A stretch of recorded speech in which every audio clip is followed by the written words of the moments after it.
Hi everyone.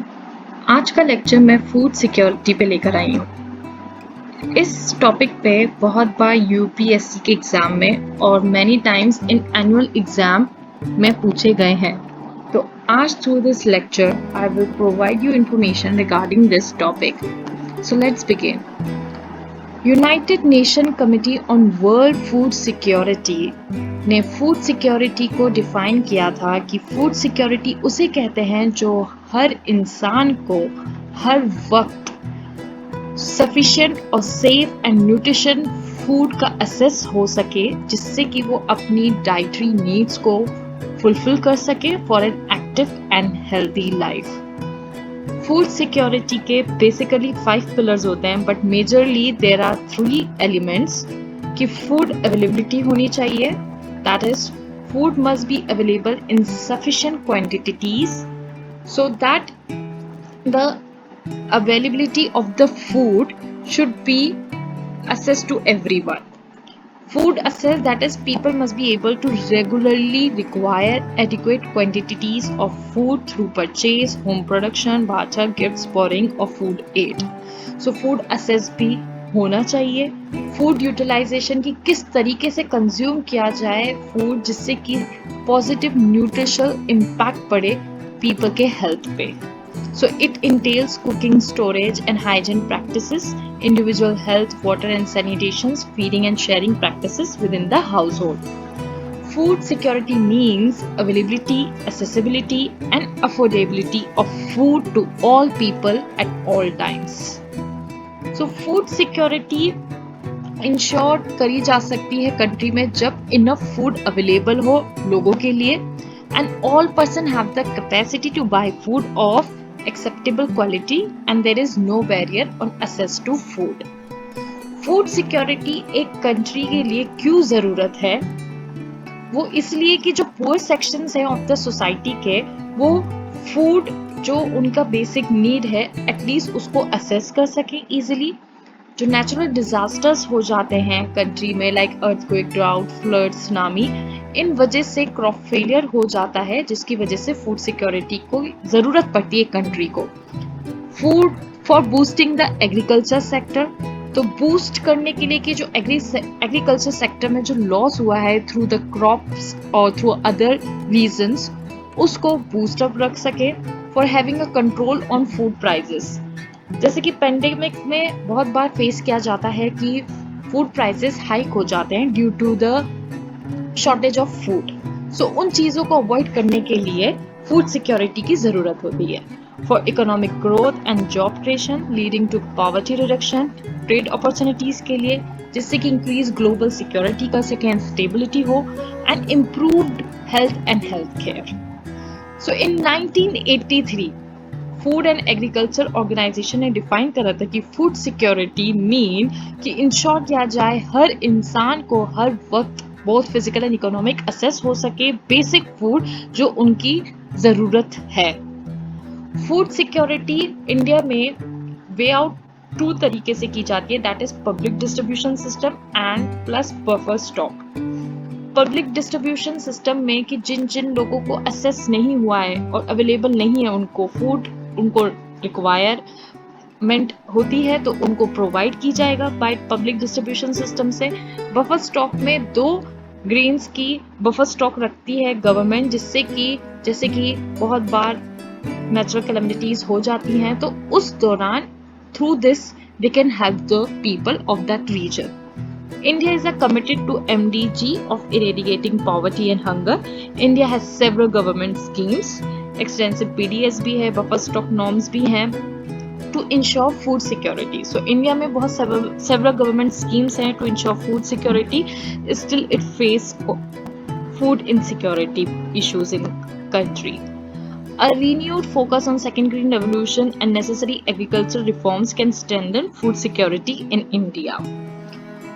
Food security की ज़रूरत क्यों है? क्योंकि हम क्वालिटी न्यूट्रिशियस फूड को असेस कर सके, that is fundamental to human existence, और मेंटेन कर सके इंटीग्रिटी को और सोवरेनिटी ऑफ नेशन को, जिससे कि हम कम से कम डिपेंड हो दूसरी कंट्री पे फूड के लिए, जैसे कि 1960s में हुआ था provide a dignified life to even the poorest of poor in our constitution. as article 21 में हमारा right to food fundamental right है, जो article 21 में कहा गया है.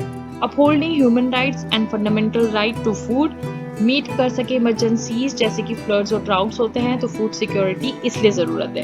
It will also help in better health care, strong workforce, economic development, poverty reduction, security and stability. Food security and human rights in India. जैसे कि मैंने बताया कि जो राइट टू फूड है that is a fundamental right. हमारे constitution में article 47 that is a duty of the state to raise the level of nutrition and the standard of living and to improve public health. So state shall regard the raising of the level of nutrition and the standard of living of its people. कैसे improvement करना है public health में, ये state की primary duties हैं. In particular, the state shall endeavor to bring about prohibition of the consumption except for medical purpose of intoxicating drinks and of drugs which are injurious to health. So intoxicating drinks and of drugs which are injurious to health, that should be prohibit of the consumption except these things. So India provide one of the best example in the world in terms of the justiciability of the right to food. जो Constitution of India है prohibits करता है कि discrimination नहीं होना चाहिए and recognize होने चाहिए human rights को. ह्यूमन राइट्स को रिकॉग्नाइज करना है. जो राइट टू लाइफ है that is recognise as a directly justiciable fundamental right. Article 21 हमारा कॉन्स्टिट्यूशन कहता है. While the right to food is defined as a DPSP, जो आर्टिकल 47 में कहा है. As it has interpreted this provision, the Supreme Court of India has found कि जो government है कॉन्स्टिट्यूशनल ऑब्लिगेशन स्टेप्स लिए गए to fight hunger and extreme poverty and to ensure a life with dignity for all individuals. So Article 39A of the Constitution requires the state to direct its policy towards securing कि हर citizen को right to an adequate means of livelihood secure किया जाए. And while Article 47 spell out the duty of the state to raise the level of nutrition and standard of living of its people as a primary responsibility, as I discussed. And the constitution makes the right to food a guaranteed fundamental right जो enforceable किया जाता है by the constitutional remedy provided under article 32 of the constitution. So through this fundamental rights हमारा right to food माना गया and in this way it has been practiced. जो recent government initiatives लिए गए regarding to the food security, National Food Security Mission जो 2007 में launch किया गया, और इसका एम था कि कैसे प्रोडक्शन इंक्रीज करना है rice, wheat, pulses, all these productivity enhancement के लिए. It works toward restoring soil fertility and productivity at the individual farm level and enhancing farm level economy. So it further aims to augment the availability of vegetable oils and to reduce the import of edible oils. राष्ट्रीय कृषि विकास योजना जो 2007 में initiated किया गया to choose their own agriculture and elite sector development activities as per the district state agriculture plan, और इसको converted किया गया सेंट्रली स्पॉन्सर्ड स्कीम में इन 2014 में जो 100% सेंट्रल असिस्टेंस थी. राष्ट्रीय कृषि विकास योजना का नाम rejuvenative approaches for agriculture and allied sector rejuvenating करा गया for 3 years, that is from 2017 to 2019-20. जो ऑब्जेक्टिव था इस स्कीम का दैट वाज कि कैसे फार्मिंग को रिजुविनेटिव इकोनॉमिक एक्टिविटी से स्ट्रेंथनिंग करना है. जो फार्मर्स के एफर्ट्स हैं risk mitigation and promoting agri business entrepreneurship करे. Major focus is on pre and post harvest infrastructure beside promoting agri entrepreneurship and innovation. Integrated schemes निकाली गई oil seed, pulses, palm oil and maize पे. Pradhan Mantri Fasal Bima Yojana, e market place, these all are the schemes that took out for the food security and this all help out कि कैसे food secure करा जा सकता है within the country. Anganwadi system to provide rations to pregnant and lactating mothers और subsidize grain for those जो below the poverty line हैं, और through a public distribution system, food fortification. So National Food Security Act 2013 में आया, तो through law food security become a fundamental right, जो coverage करता है कि पब्लिक डिस्ट्रीब्यूशन सिस्टम 75% रूरल होगा, 50% urban population, state wise coverage किया गया through this security act. And एंटी योजना house hold considered poorest of the poor will be protected at कि 35 kg पर हाउस होल्ड पर मंथ उन्हें मिलेगा। स्टेट वाइज कवरेज क्या will be determined by the central government. NITI Aayog has determined the state wise coverage by using the NSS Household Consumption Survey data for 2011 to 2012।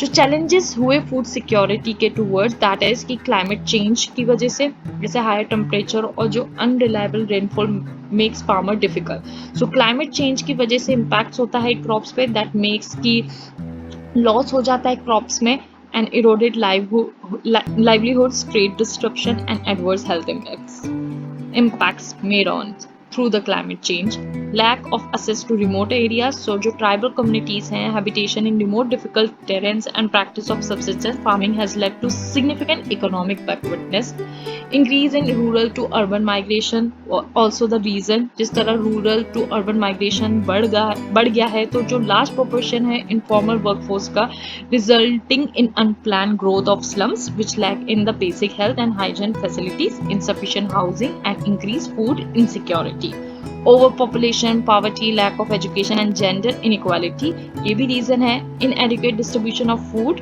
जो through public distribution mechanism से है, तो through this reason food insecurity take place। Biofuels, जो growth है biofuel का market में वो reduce हो गया, तो the land use for growing food crops also cause food insecurity. Conflict जिस तरह किया जाता है क्योंकि food can be use as a weapon with enemies, ये जब कट कर देते हैं फूड की supplies in order to gain ground, so crop can also be destroyed during the conflict. Unmonitored nutrition programmes, a number of programs with improving nutrition as their main component are planned in the country, but these are not properly implemented. So these all are the reasons.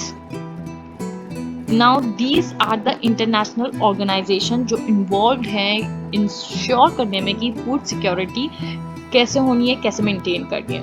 Food and Agriculture Organization जो establish की गई 1945 में by United Nations, as I want to tell कि सबसे पहले food right to food और food security define किया गया था UDHR में। One of food and agriculture organization strategic objective is to help eliminate hunger, food insecurity and मेलन्यूट्रिशन।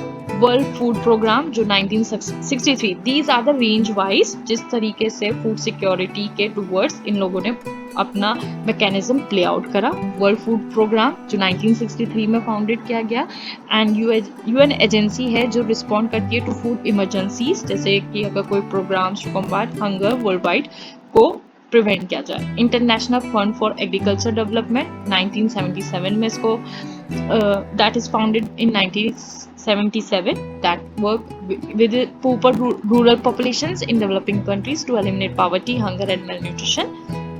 और ये स्पेशलाइज्ड एजेंसी है UN की, that was one of the major outcome of the 1974 world food conference. World bank जो founded in 1944, the world bank is actively involve in funding food projects and programmes. So world bank fund करता है food project और programmes को। UNEP it was established in 1972 और international provide guidance क्या, governance क्या to environmental issues। One of the topic that UNEP address currently is food security। So food security of a nation is ensured if all of its citizens have enough nutritious food available, all person have the capacity to buy food of acceptable quality and there is no barrier on access to food। So जो right to food है is a well established principle of international human rights law। It has evolved to include an obligation for state parties to respect, protect and fulfill their citizens' right to food security। As a state party, the UDHR and the International Covenant on Economic, Social and Cultural Rights, India has the obligation to ensure the right to be free from hunger and the right to adequate food। So India needs to adopt a policy that brings together diverse issues such as inequality, food diversity, indigenous rights and environmental justice to ensure sustainable food security। So this was all about the food security, what are its hindrances to make the food security in country And thank you so much for watching this video.